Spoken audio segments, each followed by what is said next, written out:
Hello dear student, कैसे हैं आप सब। आई होप सब अच्छे होंगे। सो बच्चों, आज हमारी हिस्ट्री की क्लास 6 का चैप्टर नंबर 4 स्टार्ट करते हैं। हमारे चैप्टर का नाम है बच्चों मध्य पाषाण काल। तो बच्चों आज हम पढ़ेंगे मध्य पाषाण काल। ठीक है, बहुत ही अच्छा टॉपिक है और बहुत ही अच्छा हमारा चैप्टर है। ठीक है, आइए स्टार्ट करते हैं।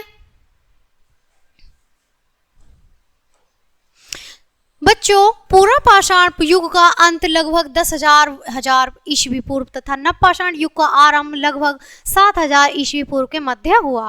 इन युगों के मध्य की लगभग 3,000 वर्षों की छोटी अवधि को मध्य पाषाण युग के नाम से जाना जाता है।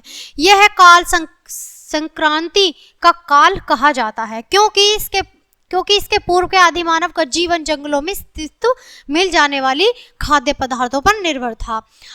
वह जंगली जीवों के शिकार में जंगली फल फूलों को एकत्रित कर अपनी जीविका चलाता था।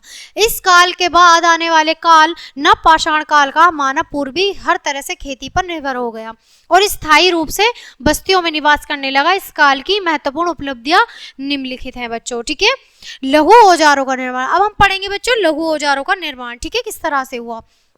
यहाँ कुछ चित्र भी दिए गए हैं बच्चों, ये औजारों के चित्र हैं। पहले इस तरह के नुकीले औजार होते थे। ठीक है, ये औजार बनाए जाते थे पत्थरों द्वारा।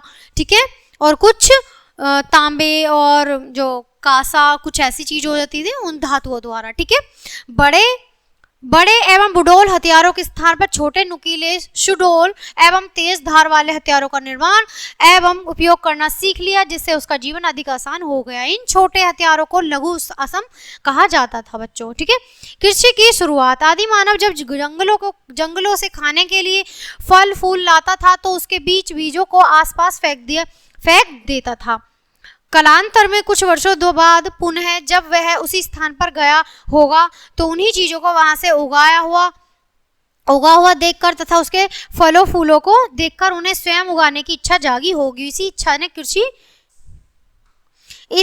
ने कृषि को जन्म दिया और अनुमान लगाया। ठीक है बच्चों, इसी तरह से उन्होंने अपनी कृषि को प्रारंभ कर दिया। ठीक है, कृषि के संबंध में एक बात निश्चित है कि कृषि का प्रारंभ आज से 5-6 हजार वर्ष पहले नदियों के किनारे हुआ था, क्योंकि उपजाऊ मिट्टी तथा सिंचाई के लिए जल वहीं मिल सकता था। यद्यपि आदि मानव के सभी समूह ने एक साथ कृषि को नहीं अपनाया, इसलिए वह वैद्य पैमाने पर नव पाषाण युग में अपने अस्तित्व में आई। मध्य पाषाण काल के मानव अनाज का मिट्टी के घरों में संग्रह कर लेते थे।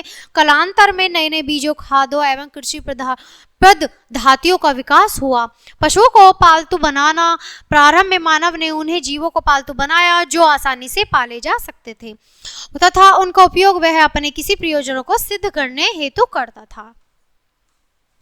तो बच्चों, चित्र में आपने देखा किस तरह से कर रहे हैं। पहले मानव जीवन इस तरह से चलता था। ठीक है, पशुओं के नाम। अब उस टाइम पे कौन कौन से पशु थे और उनके उपयोग क्या थे, आइए एक बार पढ़ लेते हैं बच्चों। ठीक है, कुत्ता। तो बच्चों सबसे पहले कुत्ता है, ठीक है, जो शिकार में मदद करता था। बकरी दूध देने में।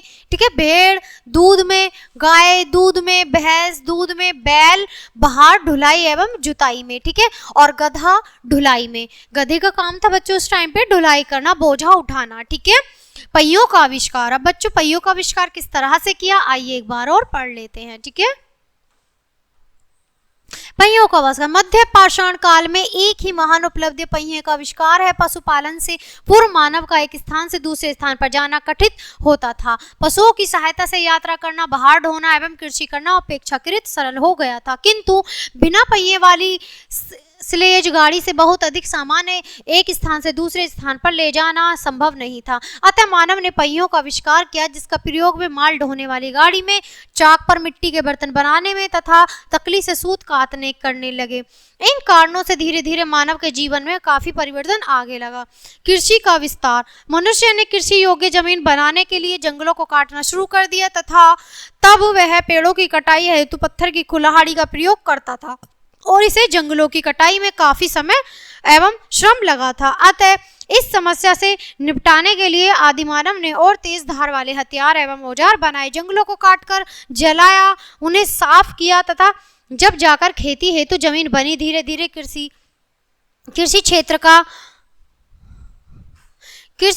का विस्तार होता गया। ठीक है, आदि मानव ने कृषि के आरंभ होने पर भी शिकार करना, जंगल से फल फूल एवं कंदमूल एकत्रित करना नहीं छोड़ा, क्योंकि कृषि से उसे पर्याप्त अनाज नहीं मिला था जिससे उसकी पूरी आजीविका चल सके। अतः कृषि के साथ साथ ये प्रारंभिक क्रियाएं भी चलती रही। धीरे धीरे वह बस्तियां बनाकर स्थायी जीवन बिताने लगा और पूरी तरह से कृषि पर निर्भर हो गया था बच्चों।